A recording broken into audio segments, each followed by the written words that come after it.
tardes para todos. Quiero agradecer nuevamente la presencia acompañándonos en este webinar que ya llevamos 10 semanas de actividad académica. Obviamente hoy en día hay mucha oferta de webinar y con el motivo de que ya hemos arrancado a trabajar, pues aquí me ven listo para seguir la cirugía que no hemos terminado el día de hoy.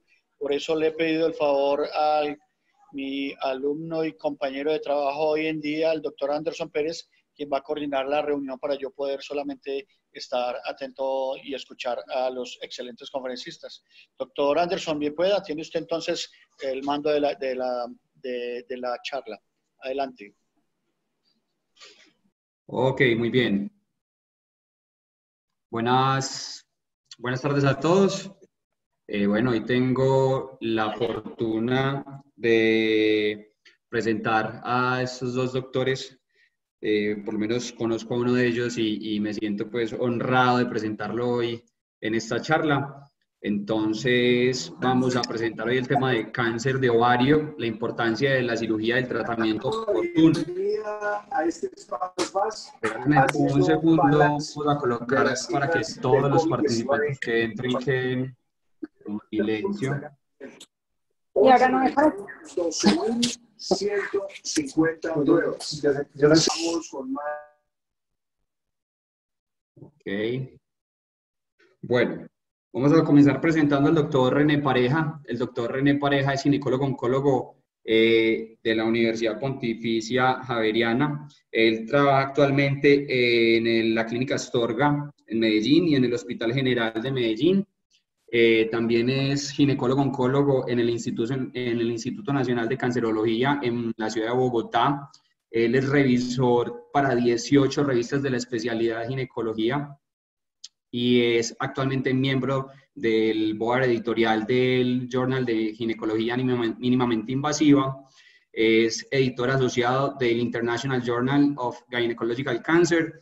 Es autor de 7 capítulos del libro y es autor de 45 publicaciones en revistas revisadas por pares. Actualmente es miembro del consejo directivo del International Gynecological Cancer Society y pues no creo que tengamos una mejor exposición que esa presentación para decir el nivel de médico que tenemos acá al frente para esta presentación. Entonces, profesor, bueno, si quieres presentamos de una vez a la doctora Paola Quintero. La doctora Paola Quintero es médica y es PhD en genética de la Universidad del Rosario en Bogotá y actualmente es médica de enlace científico de la franquicia del medicamento Olaparib perteneciente a AstraZeneca. Entonces estos son nuestros dos conferencistas y doctor René Pareja, pues tiene usted el mando para que nos muestre su presentación y muchas gracias por estar con nosotros. De paso, aprovecho y le doy un saludo a todos los participantes de Colombia y del resto de Latinoamérica que están conectados con nosotros. Profe René, el mando es todo suyo. Muchas gracias, Anderson. Te pido el favor de dejar de compartir tu pantalla. Yo subo mi presentación. Claro que sí.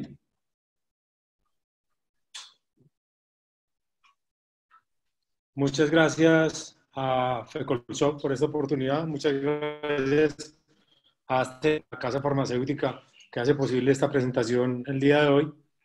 Vamos a hablar de el cáncer de ovario y la importancia de la cirugía y el tratamiento oportunos.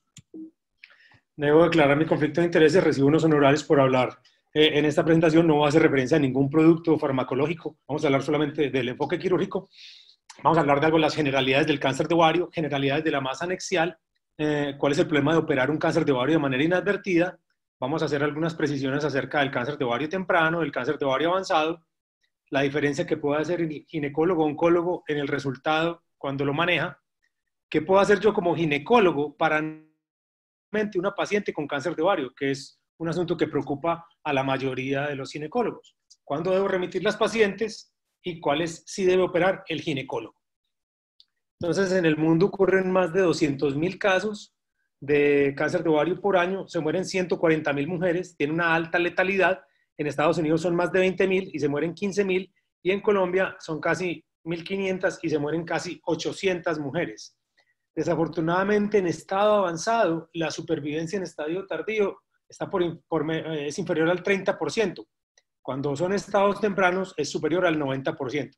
Y desafortunadamente 3 de cada 4 pacientes las cogemos en estado avanzado. Es una enfermedad a la que el equipo terapéutico llega tarde porque se parece a todo y no se parece a nada. Aquí tenemos en esta diapositiva la tasa de mortalidad respecto a la incidencia y vemos cómo el ovario supera la mama, el endometrio y el cuello uterino con una letalidad superior al 60%. Aquí en verde tenemos en verde oscuro el ovario, que es los diagnósticos en estado avanzado. Miren, más del 60% se hace en estado avanzado en ovario, el cervix muy poquito, endometrio y la mama mucho más poco.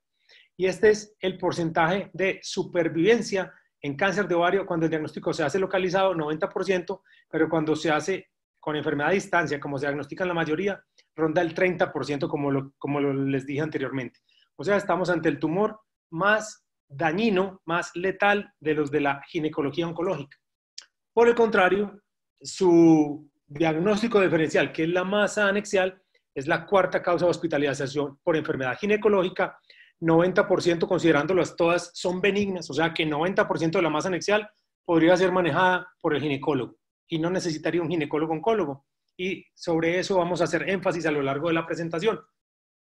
Se cree que 10% de las mujeres en los Estados Unidos van a ser operadas por masa pélvica y se operan más de 60,000 mujeres allá cada año. Cuando uno tiene una paciente con una masa pélvica y es premenárquica o está en la adolescencia, el riesgo de malignidad alcanza el 35%. 1 de cada 3 van a ser de etiología maligna. En edad reproductiva, ese riesgo baja del 5 al 7%. Y en la posmenopausia, las lesiones pequeñas tienen un riesgo muy bajo, menor al 5%, pero las lesiones mayores a 5 centímetros tienen un riesgo mayor al 70%. Esto es en posmenopausia, solo cuando consideramos tamaño, vamos a ver que hay más factores a tomar en cuenta a la hora de determinar el riesgo de malignidad de una lesión. ¿Qué es lo ideal? Lo ideal es que las lesiones benignas o aparentemente benignas sean operadas por ginecólogos y las lesiones malignas sean operadas por ginecólogos oncólogos. En los centros de referencia de cáncer de ovario nosotros recibimos estos tipos de pacientes. La paciente que ustedes ven que está hospitalizada mucho tiempo con ascitis, carcinomatosis, probablemente nódulos en la pared abdominal, desnutrida, larga estancia hospitalaria hasta que la logran remitir a un centro de ginecología oncológica. Esa es la paciente con que nadie se quiere quedar. La paciente que llega con bastante frecuencia es la paciente operada extrainstitucionalmente, sin biopsia por congelación, que en la revisión de patología salió un carcinoma del ovario. Llegan algunas pacientes con masa pélvica sospechosa, son las menos, y las pacientes que consultan con recurrencias. Eso es más o menos el grueso de lo que ve un ginecólogo oncólogo respecto al cáncer de ovario. Aquí vemos una aproximación por la parotomía a la izquierda de una masa anexial sospechosa que a la postre resultó ser un carcinoma seroso del ovario, y a la derecha una imagen laparoscópica de una carcinomatosis pélvica por un cáncer epitelial del ovario avanzado. Entonces vamos a diferenciar dos tipos de cirugía respecto al cáncer de ovario. En el estado temprano hacemos una cirugía clasificatoria y en el estado avanzado hacemos una cirugía citorreductora que pretende dejar a la paciente sin enfermedad. Voy a explicar un poco más adelante de qué se trata. En el estado temprano, el principal factor pronóstico es el estado de los ganglios linfáticos. Nosotros guiamos nuestra práctica por las guías de manejo del National Comprehensive Cancer Network y esto nos dice cómo tratar a las pacientes. Y para cáncer de ovario, en pacientes que han sido operadas previamente, la mayoría de ellas hay que volverlas a operar. Hay que volverlas a operar porque esta enfermedad tiene una clasificación que es quirúrgica. A veces todos los oncólogos hemos recibido llamados de colegas: uy, hermano, estoy en cirugía y pedí una congelación, es un tumor maligno, ¿qué más le hago? ¿Le saco el epiplón? ¿Qué más le hago? En general, no se debe pedir una biopsia por congelación si no se tiene un oncólogo para que proceda con lo que sigue con el resultado de la biopsia por congelación. No hay utilidad. Tampoco hay utilidad en hacer aumentectomía o hacer más procedimientos cuando se está ante la presencia de una masa pélvica y no hay un oncólogo en la sala, porque en últimas el tipo de aumentectomía que se hace es una aumentectomía bastante extensa y hay que hacer otros procedimientos que el ginecólogo no está capacitado para hacer. Pero en general estas pacientes hay que volverlas a reoperar.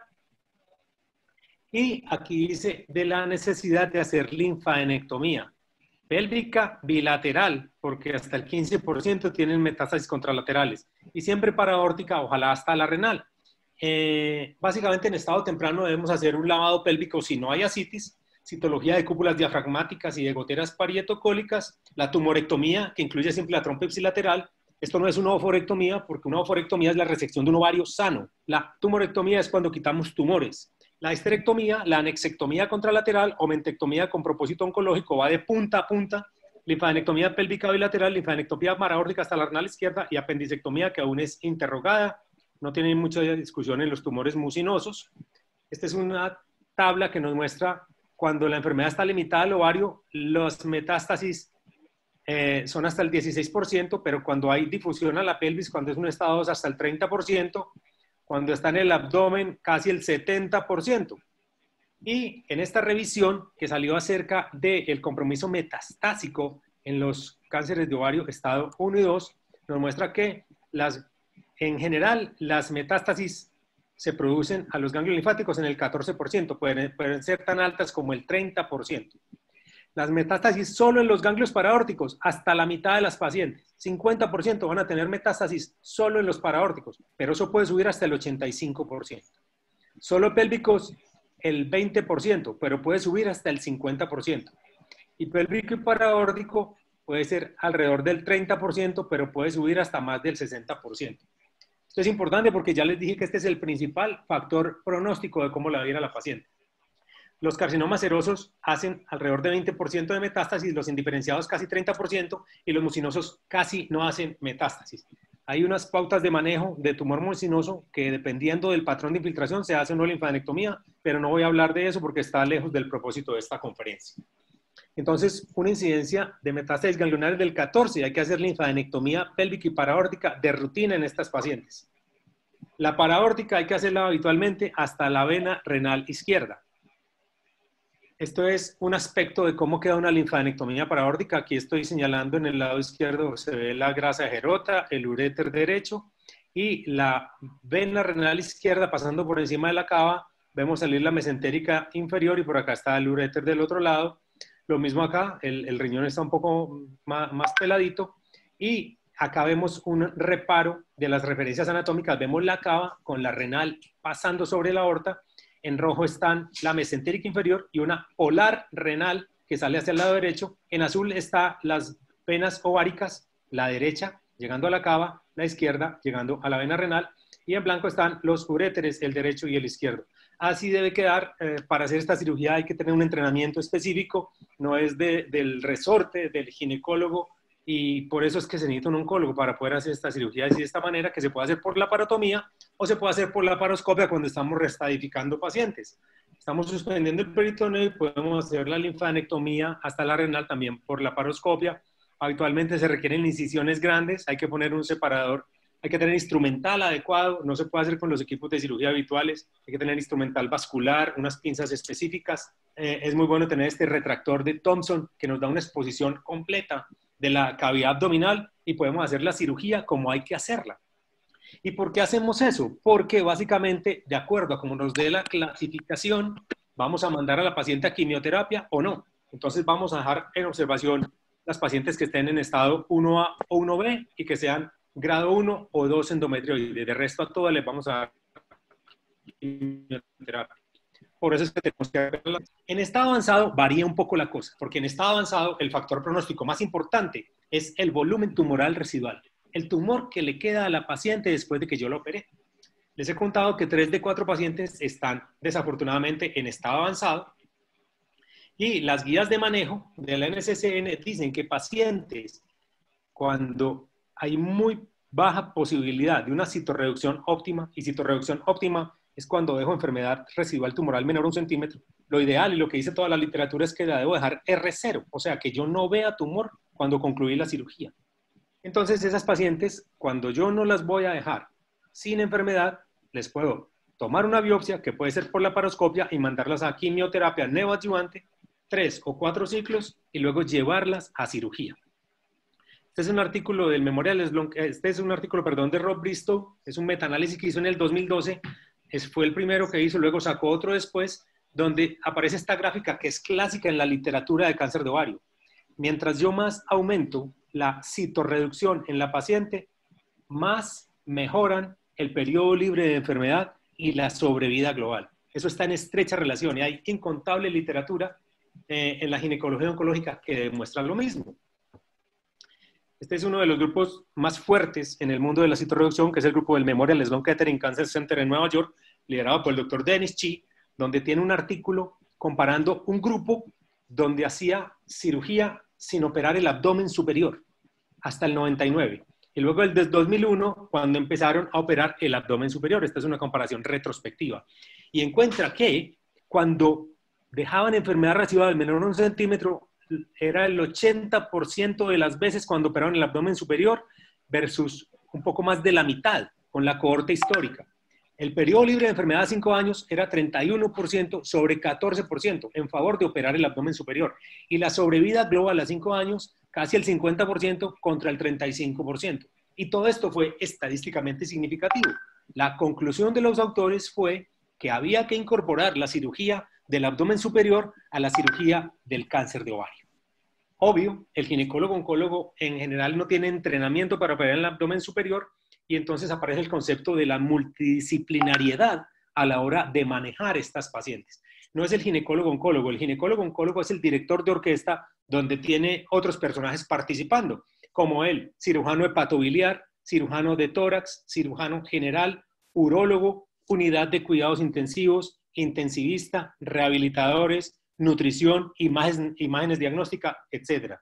El éxito del manejo del cáncer epitelial de ovario avanzado es ofrecerlo dentro de un escenario de una multidisciplinariedad. Y ellos demuestran, usando también en la gráfica que les mostré de Rob Bristow, cómo cuando hacían cirugía estándar, la mediana de sobrevivencia en meses eran 40, luego cuando empezaron a hacer resección colorectal era alrededor de 50%, y cuando empezaron a hacer cirugía del abdomen superior la subieron a más del 60%.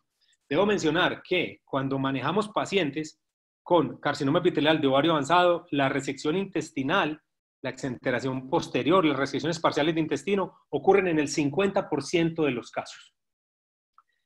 Mucha gente dirá, ¿y cuántos se enferman las pacientes? Pues realmente no es que se enfermen tanto. Según esta gráfica del Memorial, el 22% presenta una morbilidad importante, 3 y 4, y la mayoría de ellos son pacientes que hacen derrame pleural. Pero en general estos grupos con experiencia no tienen una tasa de filtraciones elevada y, lo más importante, dejan un porcentaje de ostomas en la pared abdominal menor al 5%. Todo lo terminan haciendo, empatando con anastomosis primarias en el acto operatorio. La pelvis congelada es un, digamos, en ginecología oncológica es un término que a veces se usa, pero que en general es posible resolver para el oncólogo porque las resecciones no empiezan directamente en el peritoneo, sino que entramos extraperitoneal.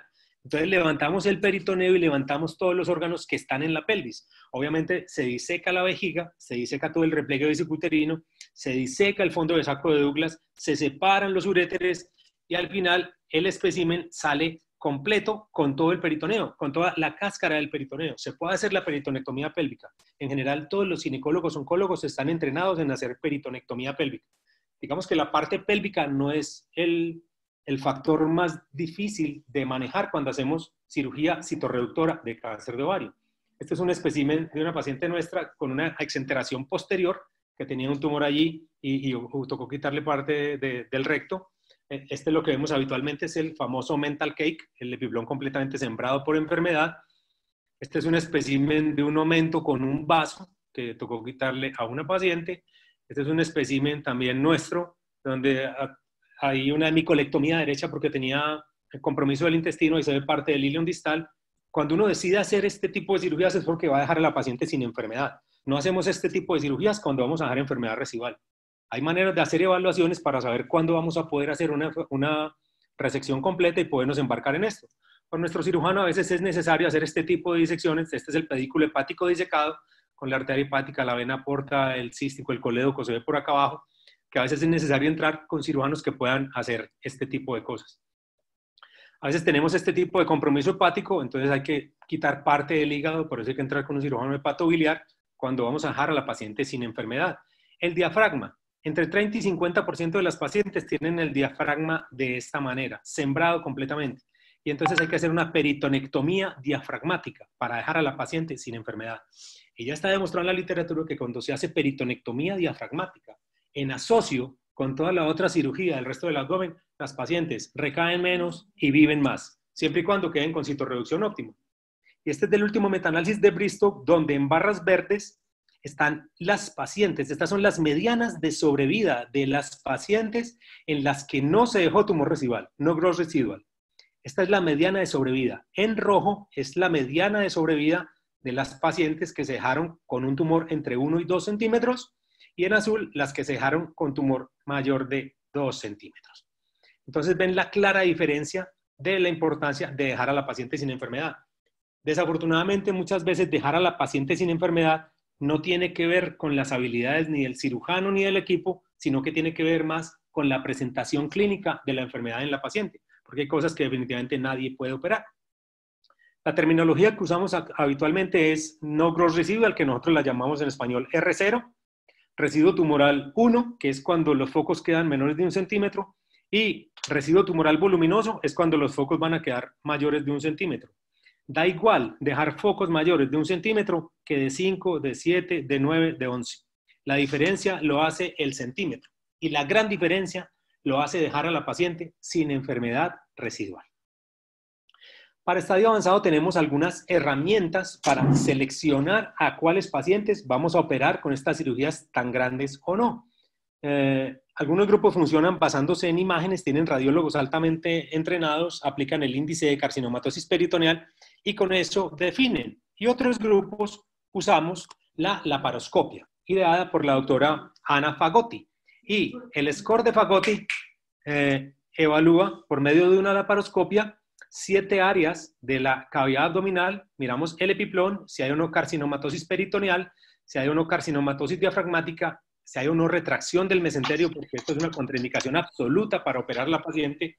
No podemos quitar el mesenterio sin quitar el intestino.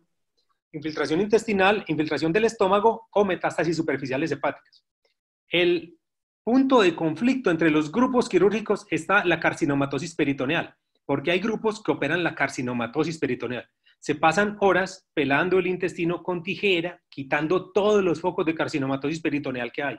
Y entonces estos grupos, que son el grupo de Nueva York, el grupo de la Clínica Mayo, el grupo alemán, hay un grupo francés muy fuerte, un grupo británico muy fuerte liderado por la doctora Cristina Fotopoulou, piensan que no es bueno usar el score de Fagotti porque ellos tienen unas tasas de resección muy altas, porque hacen cirugías donde pueden resecar todo eso.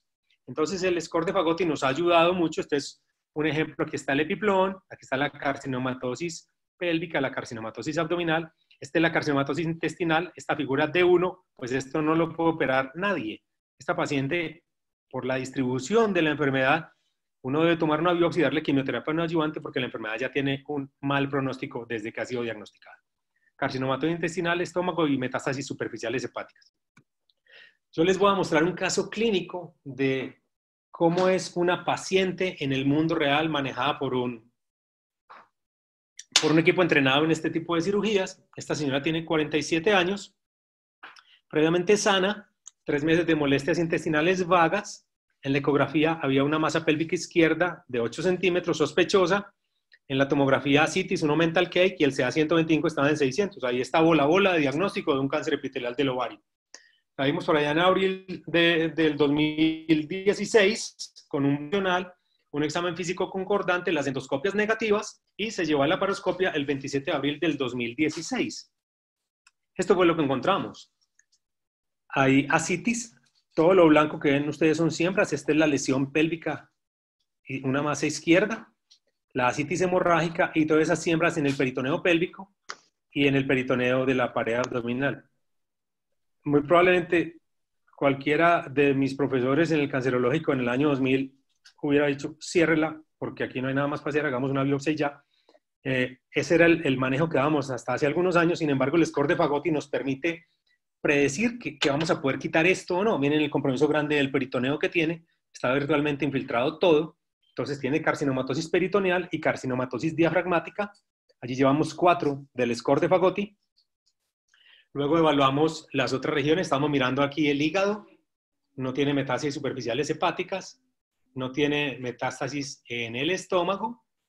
Entonces le vamos a dar 0. Este fagotti dura entre 5 minutos, 20 minutos, dependiendo de cómo usted pueda exponer la anatomía. A veces es difícil entrar, a veces tiene muchas adherencias. En algunos centros programan el score de fagotti y si el score es favorable, abren a la paciente de una vez. Hacen la reserva para las horas que dure la cirugía. Estómago 0. En otros centros lo que hacen es programar a la paciente para el score de fagotti un día, se hace el score y luego se convoca el equipo quirúrgico y todo para la cirugía citorreductora grande. Depende más de la disponibilidad de quirófano y las políticas institucionales, de que sea un estándar para cumplir. Como ven acá tiene implantes en el ciego y con esos implantes en el ciego yo ya sé que si vamos a hacer la cirugía va a haber que hacerle una hemicolectomía derecha con una iliotransversostomía. Ahí se ven los implantes en el ciego. Entonces le damos también 2 puntos por carcinomatosis intestinal. Allí ya tenemos 6. Aquí no, al epiplón le pusimos 0. A lo último estaba comprometido, pero el epiplón habitualmente siempre se puede quitar. Calificamos entonces como 6 de 14. Y en este caso pedimos un bisturí e hicimos una laparotomía. Aquí hay algunas fotografías. Esta es una histerectomía retrograda. Aquí se ve la vagina abierta. Y estamos sacando el útero pegado de la masa. Aquí tengo los dedos en el recto, porque vamos a hacer una exenteración posterior. Si ustedes prestan atención, aquí está el psoas desnudo y los vasos ilíacos, porque todo el peritoneo pélvico ya está aquí replegado sobre el espécimen. Ya la pelvis está completamente desperitonizada porque ese peritoneo estaba enfermo. Tenía una lesión en el vaso también, entonces esta es la hemicolectomía derecha con el vaso allá incluido, parte del epiplón. Este es el espécimen de la exenteración posterior. Al final, esta paciente, este es el aspecto del diafragma cuando queda sin peritoneo, se ven las fibras musculares, se ve la respiración. Este es completamente desperitonizado. De hecho, hicimos peritonectomía completa. La paciente no quedó con nada de peritoneo. Hay técnicas quirúrgicas que nos permiten hacer eso. Este es el pericardio. Ahí se ve el saco pericárdico.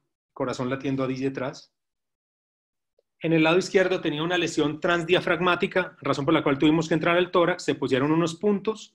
Habitualmente no dejamos tubos, sino que damos presión positiva y cerramos.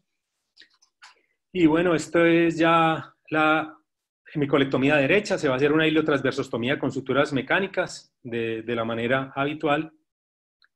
Y lo que sigue es la pelvis vacía, ya no tiene nada de tumor. Miren que se ven los psoas, se ven los vasos ilíacos, los uréteres, no tiene nada de peritoneo.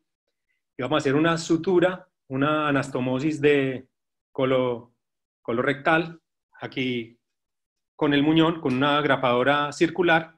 Se va a hacer una sutura mecánica.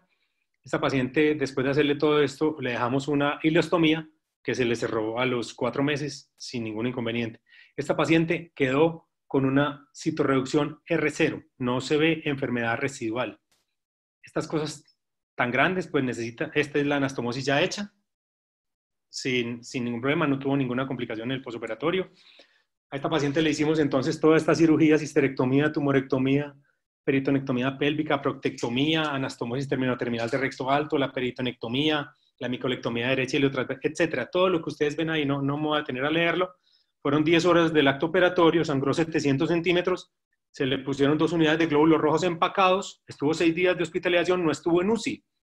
Y eso pareciera impresionante, pero creo que lo más impresionante es esta paciente al primer día de la cirugía, tomando sopa en la habitación de cuidados especiales, porque hacemos unas técnicas en el intraoperatorio y técnicas de anestesia que se llaman ERAS, por Enhanced Recovery After Surgery, que permiten que las pacientes tengan este tipo de recuperación. ¿Por qué es tan importante entonces el abordaje inicial en cáncer de ovario? Básicamente porque hay literatura que demuestra cómo le va a las pacientes de acuerdo a quién las opere. Y entonces este tiene un asunto de metodología importante porque no se puede hacer un prospectivo poniendo a las pacientes a operar la mitad por ginecólogos, oncólogos y la mitad por personal que no tiene entrenamiento.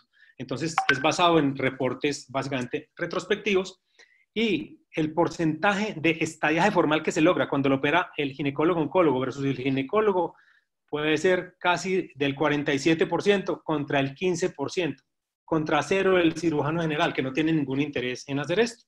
Y este otro estudio dice que el ginecólogo-oncólogo puede hacer un estadiaje formal en el 97% de las pacientes, el ginecólogo 52% y el cirujano general 35%.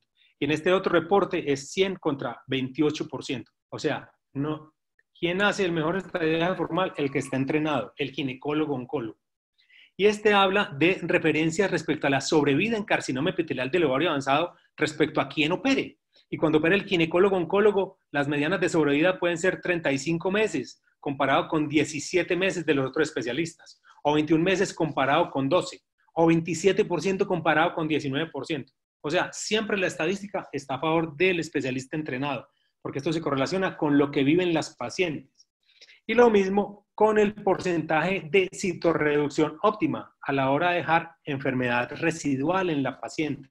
Este es 48 contra 24% entre ginecólogos, oncólogos y ginecólogos, o 30 contra 5% en este otro estudio, o 82% contra 30% en este otro estudio. O sea, la literatura siempre favorece que el manejo del cáncer de ovario lo tiene que hacer el ginecólogo oncólogo. Entonces, por eso es tan importante el abordaje inicial del cáncer de ovario, porque las pacientes con cáncer de ovario operadas por ginecólogos oncólogos, independientemente del estadio FIGO, recaen menos y viven más tiempo. Por eso el cáncer de ovario lo tiene que operar el ginecólogo oncólogo. Pero la pregunta interesante es, ¿qué puedo hacer yo como ginecólogo no oncólogo para disminuir el riesgo de operar inadvertidamente a una paciente que sí tenga un cáncer de ovario? Entonces, esto es para que no le pase a usted, ni con sus pacientes, ni en su consultorio. Hay varias cosas que podemos hacer. Una es remitir a todas las pacientes con masas pélvicas. Esa no la recomiendo, esa es la estrategia del cobarde. Esa no, se quedarían sin muchas pacientes. Lo otro es conocer los parámetros ecográficos, manejar uno de los índices de riesgo de malignidad que hay, que van a ver que son como 17, sacar provecho de las herramientas online, pero mi recomendación es siempre ser honesto con la paciente. Depende del escenario donde usted esté, hablar claramente con la paciente y decirle, vea, usted está en edad reproductiva, señora, tiene una masa en el ovario, el riesgo de que sea cáncer es 5%, el riesgo de que no lo sea es 95%. ¿Usted quiere que yo lo opere? Si la señora accede, se hace un acuerdo al que usted llegará con la paciente, pero la honestidad es lo que debe regir la conducta con las señoras. Muchas llegan asintomáticas con lesiones ecográficas de estas, entonces con los residentes esto es lo que manejamos para calcular el riesgo de las pacientes. Esta es la descripción macroscópica de IOTA, uno de sus múltiples artículos. Los quistes uniloculares tienen un riesgo de malignidad del 0.3%. Aquí abajo vemos un quiste simple. Esto puede ser un endometrioma este que está acá y este otro conceptos incompletos. Con seguridad debe tratarse de un hidrosalpinx. 0.3%. Estas pacientes no deben ser remitidas al ginecólogo oncólogo, deben ser manejadas por ginecólogo en el segundo nivel de atención.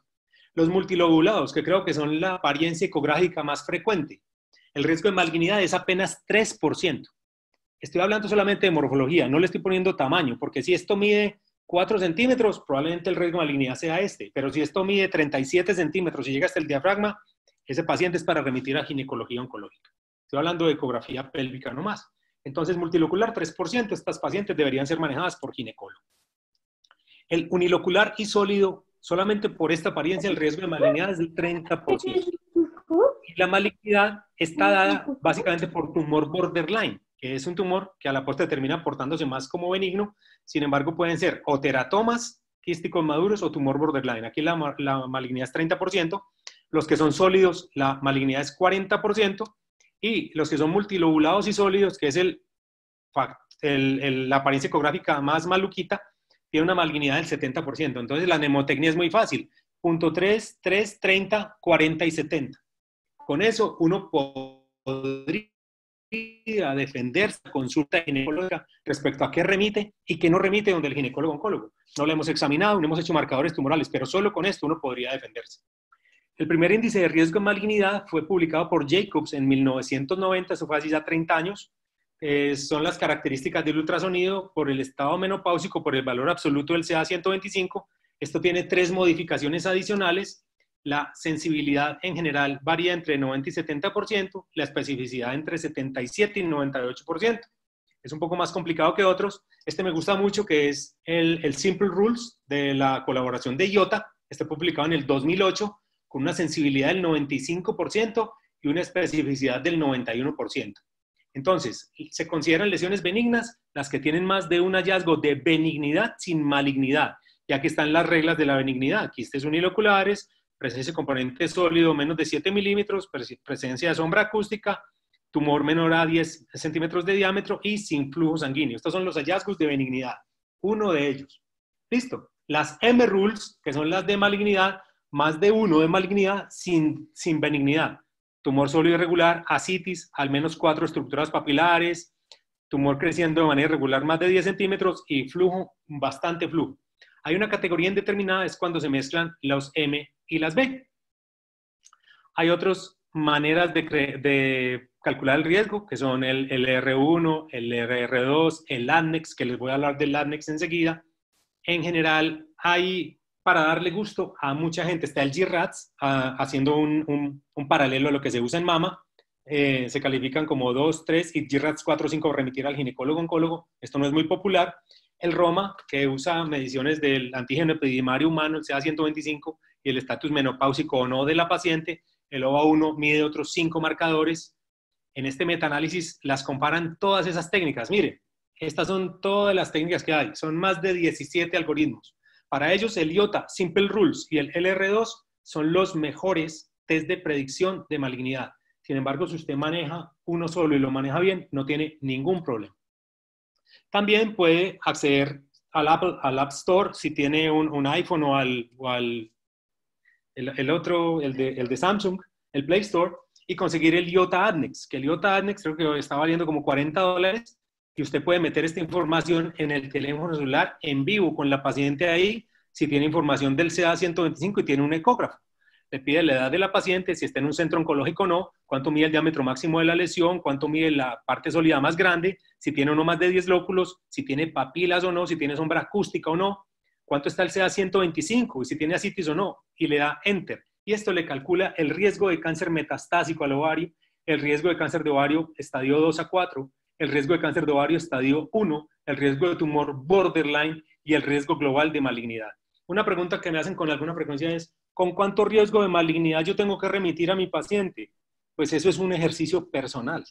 Cada quien define con cuál riesgo de malignidad va a remitir a su paciente donde el ginecólogo oncólogo. Lo importante es ser honesto con la paciente. Esto le tira a uno gráficas, le tira telarañas, etcétera, etcétera. Y otras modalidades de imágenes habitualmente no son necesarias en la práctica de la ginecología. En la ginecología oncológica las pedimos más para descartar enfermedad en otros sitios o para tratar de determinar las relaciones que tiene la masa con algunas otras estructuras de la pelvis, pero no son rutina. ¿Cuándo remito pacientes al ginecólogo oncólogo entonces? La sospecha de malignidad cuando es una mujer premenopáusica y tengo CA125 mayor de 200. Si lo tienen en 180 la remito. Depende de usted. Recuerde que la enfermedad que más eleva el CA125 no es el cáncer epitelial del ovario, se llama endometriosis. Y el 15% de las mujeres van a tener endometriosis y van a tener elevaciones del CA125. Entonces hay que hacer un ejercicio diagnóstico a ver si la paciente puede tener o no una malignidad.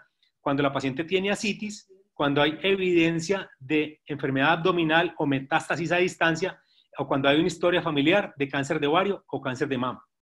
Cuando es una mujer posmenopáusica, remitir a todas las que tienen el CA125 mayor a 35, cuando hay ascitis, cuando hay nódulos o una lesión fija en la pelvis, y lo mismo cuando hay evidencia de metástasis a distancia, cuando hay historia familiar de cáncer de mama o de ovario. En general yo lo resumo, cualquier lesión que usted no se sienta cómodo manejando, mándela donde el ginecólogo oncólogo, porque lo va a sacar de problemas. A todos nos ha pasado como ginecólogos que operamos una lesión creyendo que es benigna y la patología sale que es maligna. Yo, como ginecólogo oncólogo hoy, no encuentro crimen alguno en que eso suceda.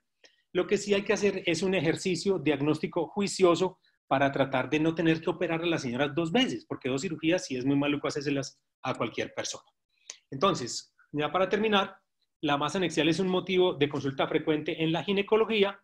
Alrededor de 80-90% de las masas anexiales no son cáncer y no deberían ser manejadas por el ginecólogo oncólogo, sino por el ginecólogo. Se requiere de un ejercicio diagnóstico juicioso con el fin de evitar cirugías innecesarias a las pacientes. Hay unas herramientas que nos ayudan en la selección de pacientes, tanto para operarlas como para remitirlas. Y las pacientes con cáncer de ovario definitivamente tienen que ser manejadas por ginecólogos oncólogos. Este era el mensaje que yo tenía para ustedes. La doctora Paula Quintero tiene una corta presentación acerca del valor de las pruebas genéticas en cáncer de ovario y espero que nos queden unos 10 minutos para resolver preguntas si tienen. Muchísimas gracias. Voy a dejar de compartir. Muchas Listo, gracias, Anderson. doctor René Ya, Pareja. Profesor René Pareja, muchísimas gracias por esta exposición. Queda súper claro ese abordaje y bueno, yo creo que podemos sacar un momentico ahorita para hacer las preguntas. Los dejo entonces con la doctora Paula Quintero, que nos va a terminar. Porque me tocó meter el celular aquí para poder cambiar. Muchas gracias. Voy a empezar a compartir mi presentación.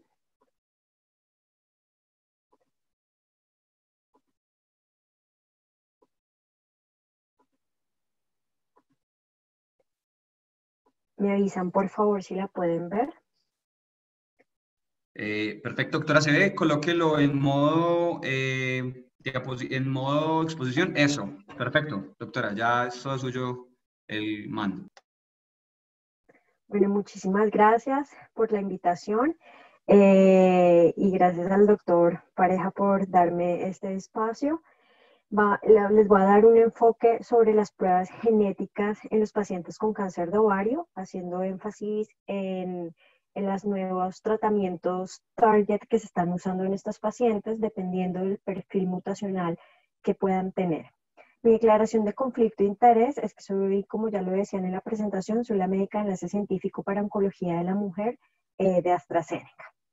Entonces ya el doctor Parejas nos habló sobre la importancia de la cirugía en el tratamiento oportuno de estos pacientes, que es muy importante en la era de la medicina de precisión, porque de ello va a depender la buena caracterización y la histológica y molecular del tumor. ¿Y por qué es tan relevante eso? Porque de esa pieza tumoral vamos a tener información acerca del estado genético y el estado mutacional que pueden tener estas pacientes, como es el caso de las mutaciones BRCA1, BRCA2 y otros genes como MSH2, MLH1, MSH6 que están involucrados en la inestabilidad microsatelital y RAD51, PALB2, que están dentro de la misma vía de recombinación homóloga y que se llaman los genes BRCAnes. Entonces, como podemos ver aquí, el cáncer de ovario en su mayoría está asociado a mutaciones en genes BRCA1 y BRCA2, pero además hay otra cantidad de genes que pueden estar alterados y llevar a un aumento en el desarrollo, aumento en el riesgo del desarrollo del cáncer de ovario. Entonces, ¿por qué es importante tener una buena pieza del tumor o una buena pieza quirúrgica? Y es porque a partir de ese tumor se hace todo el estudio histopatológico para hacer el diagnóstico del cáncer de ovario, pero también nos va a servir para hacer un análisis somático, es decir, un análisis molecular del tumor para determinar las mutaciones adquiridas. Hay otro tipo de análisis, que es el análisis germinal, que se hace a través de sangre o saliva como tejido de referencia, y este nos permite ver las mutaciones heredadas. ¿Qué diferencia hay entre el análisis somático y el análisis germinal? Que el análisis somático, al mostrar mutaciones adquiridas, nos sirve como un tratamiento para manejo de la paciente, al igual que el pronóstico de la paciente. Mientras que el análisis germinal ya también tiene un componente más familiar y por ende nos va a servir para realizar la consejería genética y la prevención familiar.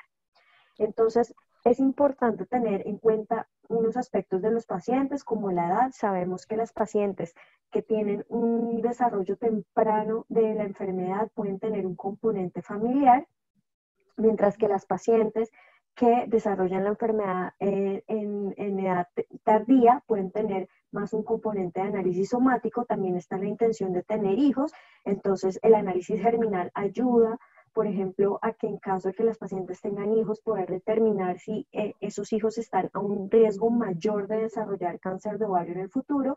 También se pueden determinar mediante estos exámenes otras patologías asociadas. Hoy en día se sabe que las mutaciones BRCA1 y BRCA2 no solo se asocian al cáncer de mama y de ovario, sino que también están asociadas al cáncer de páncreas, al cáncer de próstata y al melanoma. Entonces, tener esa visión molecular nos ayuda a disminuir también o estar pendientes del riesgo de estos pacientes a que desarrollen un cáncer secundario. Y pues nos ayuda a llevar esa vigilancia a nivel genético en la paciente como en los familiares.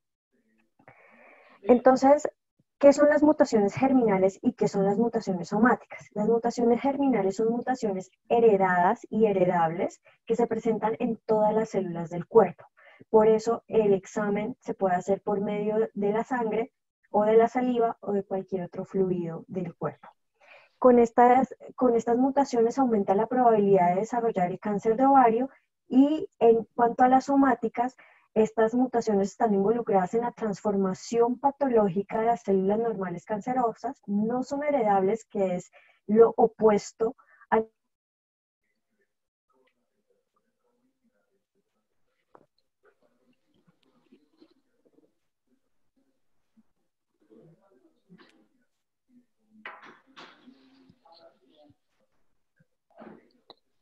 Doctor Pérez, ¿usted también perdió la conexión?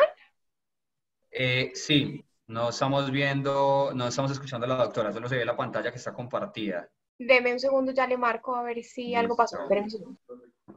El doctor René Pareja todavía está en sala, ¿cierto? Claro que sí, aquí estoy pendiente. Bueno, esperemos un minutico si recuperamos la conexión con la doctora Paula, o si no, podemos empezar a responder algunas preguntas. Mutaciones son... Listo. Doctora Paula, ¿me escucha?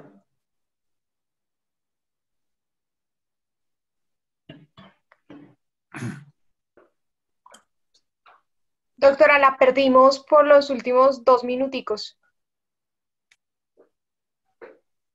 Está en mute, doctora. Ya, es que me salió como si me hubieran vuelto a conectar. Entonces les decía que 20% de las pacientes...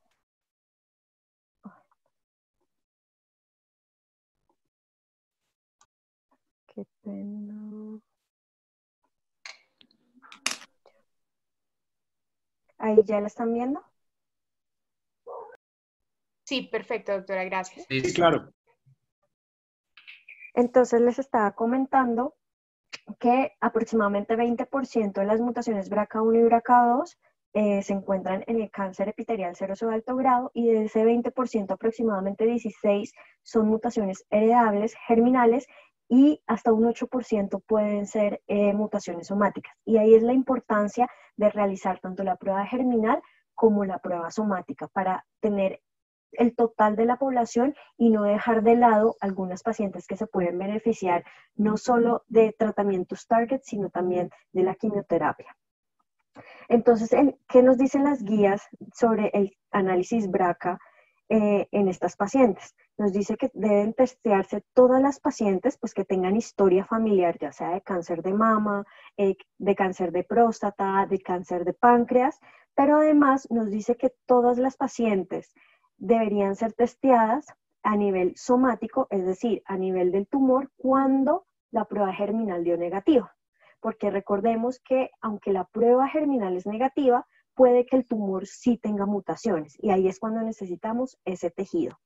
Y también esta guía ya nos dice que a pesar de la historia familiar, todas las pacientes que se puedan beneficiar de un tratamiento target deberían ser testeadas para mutaciones BRCA. ¿Y por qué esto es tan relevante? Porque se ha evidenciado que las pacientes con cáncer de ovario que tienen mutación tanto en BRCA1 como BRCA2 van a presentar una patología más que todo serosa de alto grado. Es más probable que hagan metástasis.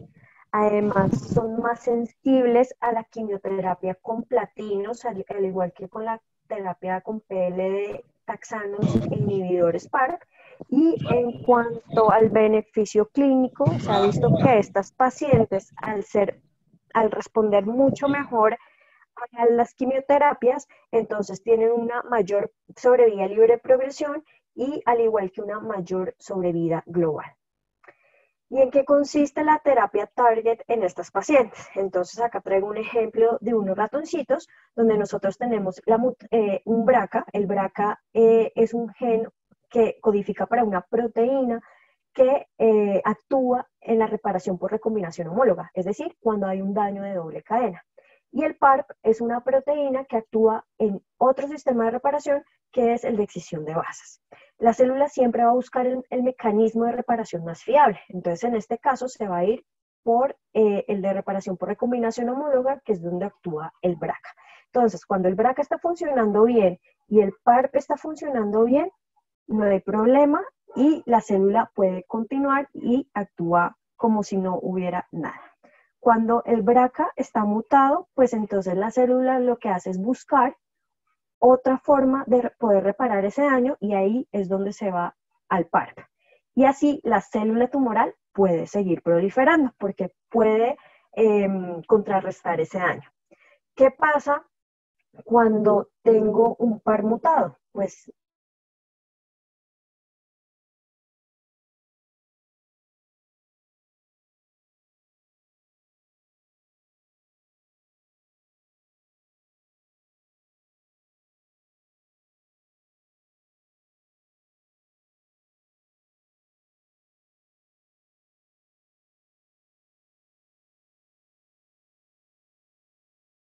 La doctora Paula nos escucha. Doctora Paula.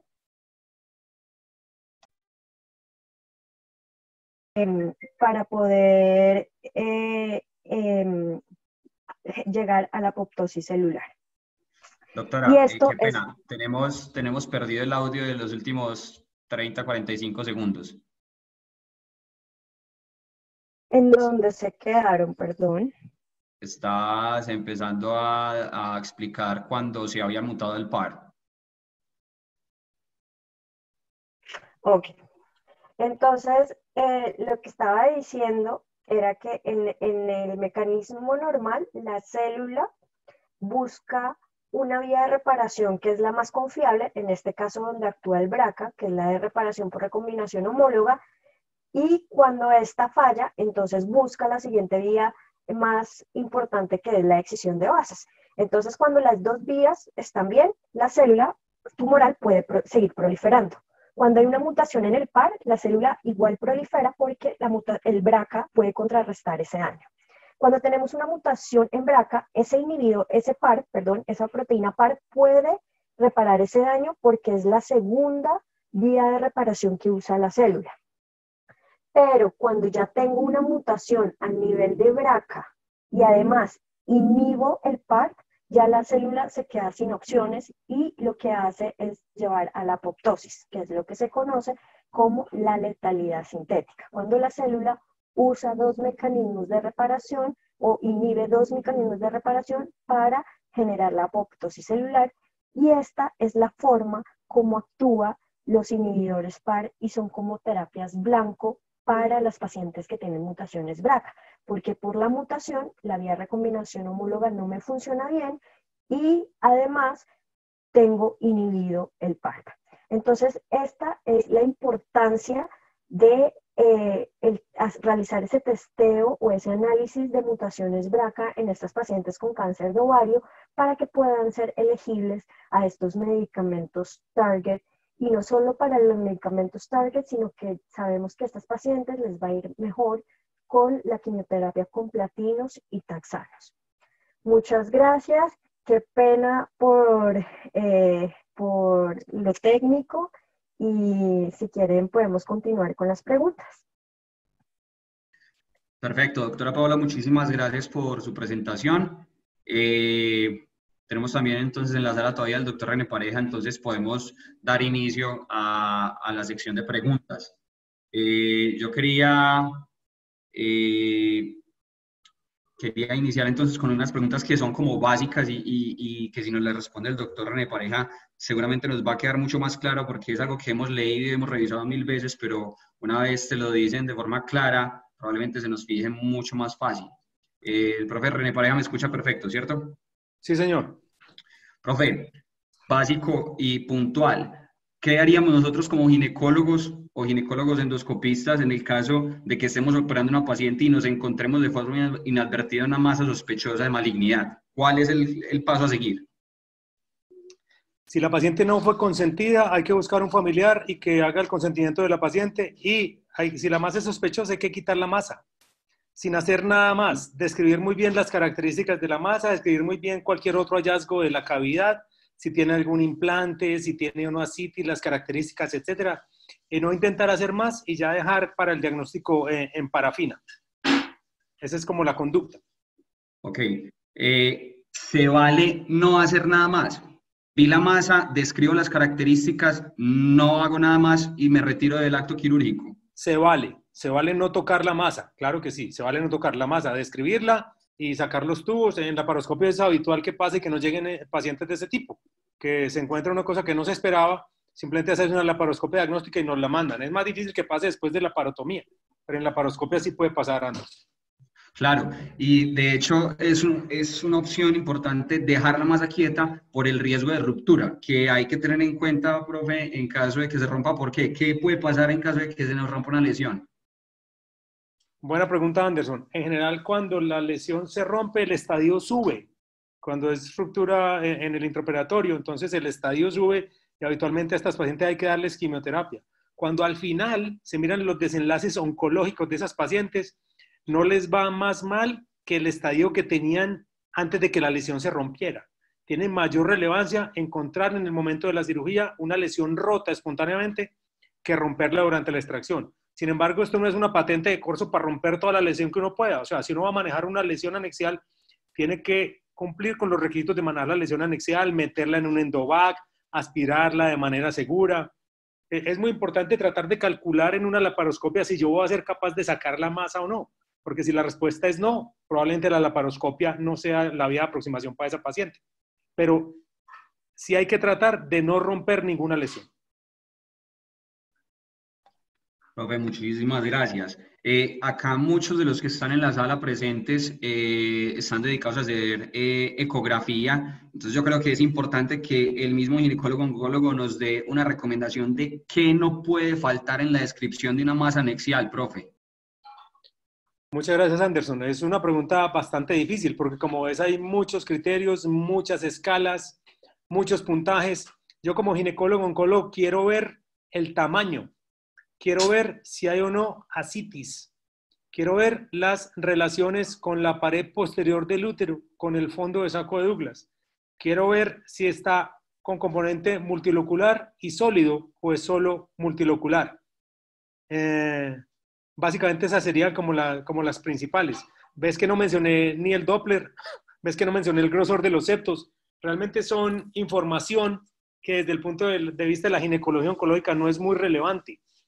Porque cuando usted está mirando a una paciente y calculando el riesgo de malignidad, usted está mirando la apariencia ecográfica de la lesión, pero también la edad de la paciente, la clínica de la paciente, los marcadores tumorales de la paciente y los antecedentes de la paciente. Entonces, la conducta final va a ser tomada basándose en muchos criterios y no solo el ultrasonido. El ultrasonido nos define muchas cosas, sobre todo en lesiones benignas que son características. El hidrosalpinx, el quiste dermoide, el endometrioma, que tiene un patrón característico en la ecografía. Pero en otras sí hay que tener en cuenta más cositas. Quisiera responderle al doctor Parra de Barranquilla que dice que la honestidad tiene que ser bilateral y que el oncólogo debe mandar las masas al ginecólogo que se las mandó. Estoy completamente de acuerdo con él. Si una paciente viene a mi consultorio para concepto de malignidad, yo con mucho gusto puedo poner en la historia que tiene un riesgo de malignidad del 2%, del 4%, del 5% y mandársela. Lo que no puedo es mandar a una paciente que tiene criterio de malignidad a que le haga una cirugía sin biopsia por congelación. O lo que no puedo es convencer a una paciente que quiere saber si tiene cáncer en el momento del acto operatorio y no 15 días después, a que se opere sin congelación. Esas no las puedo convencer, pero es habitual que devuelva a las pacientes que mandan. De hecho, en uno de los sitios que trabajamos en el Hospital General de Medellín, tenemos un flujograma de manejo donde no operamos las lesiones benignas. Las lesiones benignas las operan los ginecólogos, porque no hay beneficio de un ginecólogo-oncólogo operando una lesión benigna. Hay un claro beneficio cuando opera una lesión maligna, pero en lesión benigna es igual que lo opera un ginecólogo. Bueno, doctor René, muchísimas gracias por lo menos estas preguntas que salen algunas de la sección de chat. Invito a todos los participantes que si tienen alguna pregunta, en la sección de participantes, ahí pueden darle el botoncito de levantar la mano para irles activando el audio en pro de que la sesión salga ordenada. Entonces, los invito a los que tengan preguntas, pueden alzar la manito y vamos activando los micrófonos de cada uno.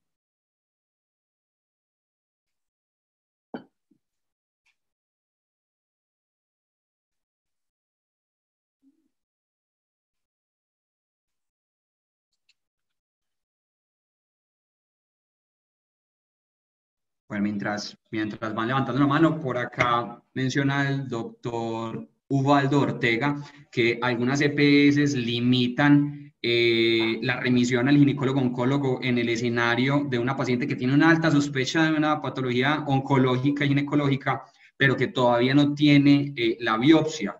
Desde la academia o desde las instituciones como el Instituto Nacional de Cancerología o FECOSOC mismo, ¿qué se podría proponer o cuál debería ser la conducta al respecto? ¿Cómo podemos agilizarle la evaluación por un ginecólogo-oncólogo?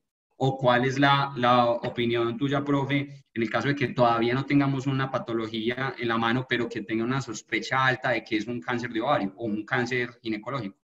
Sí, en muchas partes la norma dice que para acceder al ginecólogo-oncólogo tiene que tener biopsia y eso se puede lograr en vulva, en endometrio y en cervix con mucha facilidad, pero en las masas anexiales no. Entonces, las EPS deben tener unos criterios para aceptar que sean remitidas a ginecólogo-oncólogo. Tenemos el problema que tienen todos los países y es que hay un déficit de ginecólogos-oncólogos. Somos 50 millones de habitantes y hay 100 ginecólogos-oncólogos para este país y de esos 100, 70 están en Cali, Medellín y Bogotá. Entonces, eso hace que sea difícil la llegada de las pacientes al ginecólogo-oncólogo. Sin embargo, cuando una paciente tiene una lesión sospechosa, definitivamente la debe ver un ginecólogo-oncólogo. Perfecto, profe, gracias. Acá tenemos a la doctora Andreina Fernández. Le voy a activar el audio para que pueda hacer su pregunta, doctora.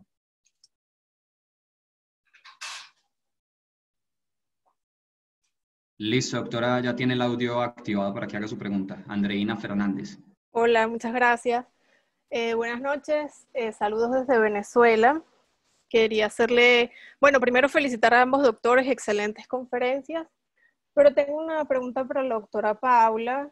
En los casos de que las pacientes sean BRCA mutado y PARP también mutado, ¿cómo resuelven esos casos o qué terapia sería dirigida en esos casos? Gracias.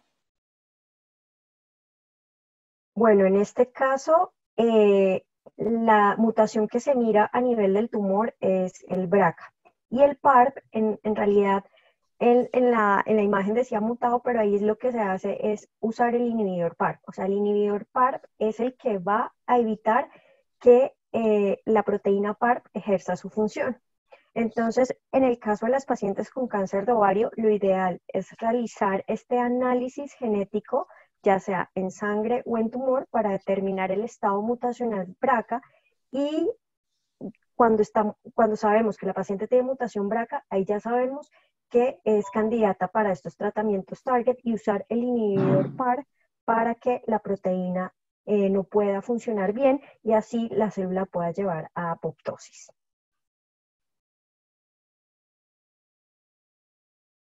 Perfecto, doctora, muchísimas gracias. Tenemos más preguntas por acá en la sección de chat, pero les recuerdo que pueden alzar la manito para que les podamos activar el audio y hagan su pregunta directamente. Un doctor identificado como Jaime pregunta que si hay alguna utilidad o se está estudiando al respecto tomar biopsias de lesiones anexiales por BACAF o algo semejante durante la cirugía, o qué recomendaciones da al respecto de la toma de biopsias durante la cirugía en caso de que encontremos alguna sospecha de malignidad. Más bien dirijámosla por ese lado, profesor. Tomar una biopsia parcial por la paroscopia, quiere decir el que está preguntando, tomar biopsias percutáneas de lesiones o tomar biopsias de lesiones anexiales guiadas por ecografía. Cualquiera de esas tres no tiene indicación. La biopsia de una masa anexial es una biopsia por congelación y respondo una vez la pregunta que está ahí en el chat, que cuando se pide un análisis transoperatorio o una biopsia por congelación. Una biopsia por congelación se pide cuando la persona que la pidió está en capacidad de hacer una linfadenectomía paraórtica hasta la vena renal. O sea, que las biopsias por congelación las pide el ginecólogo-oncólogo. Si usted no tiene entrenamiento como ginecólogo-oncólogo, no tiene ninguna utilidad pedir una biopsia por congelación.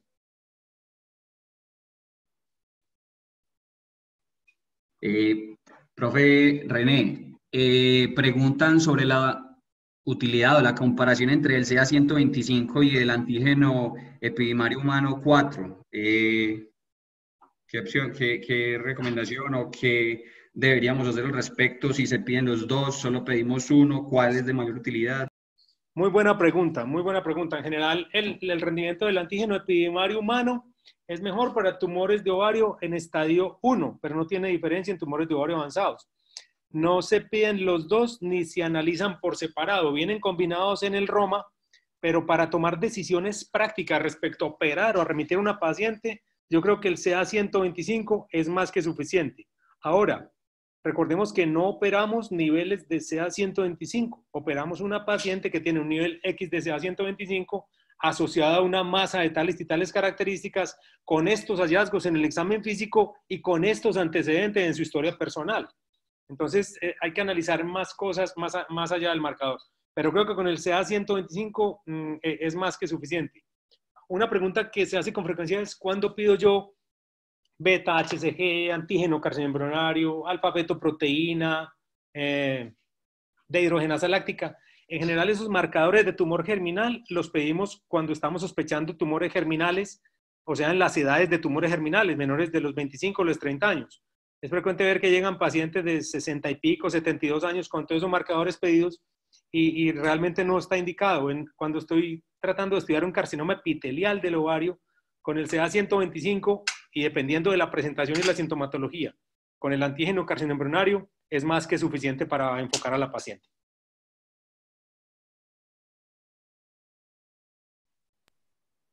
Bueno, yo creo que no hay más preguntas nuevas en el chat y no hay más manitos levantadas, entonces yo creo que pues podemos dejar la exposición hasta acá.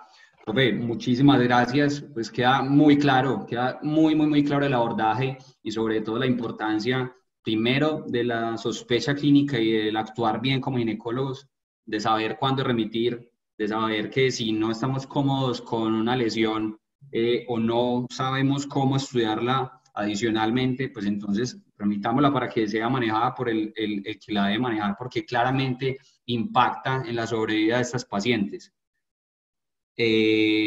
Bueno, quiero agradecer también a la doctora Paula y agradecer a todos los participantes que han estado con nosotros de Ecuador, de Perú, tenemos gente de Bolivia, de Venezuela. Quiero agradecerles a todos por parte de FECOLSOC y de todos los participantes de la sala. Muchas gracias. Feliz noche para todos. Doctora Paula, muchísimas gracias. Muchas gracias, Muchísimas gracias a todos y feliz noche. Les recuerdo que las presentaciones se van a ir subiendo paulatinamente después de que se vayan editando en el portal de endogine.com, en la sección de estudiantes. Ahí se han ido subiendo todas las charlas que hemos ido haciendo y que ya están editadas. Entonces, para que no se afanen si no encuentran alguna, ahí paulatinamente van a ir apareciendo las charlas que vamos haciendo. Muchísimas gracias a todos y feliz noche.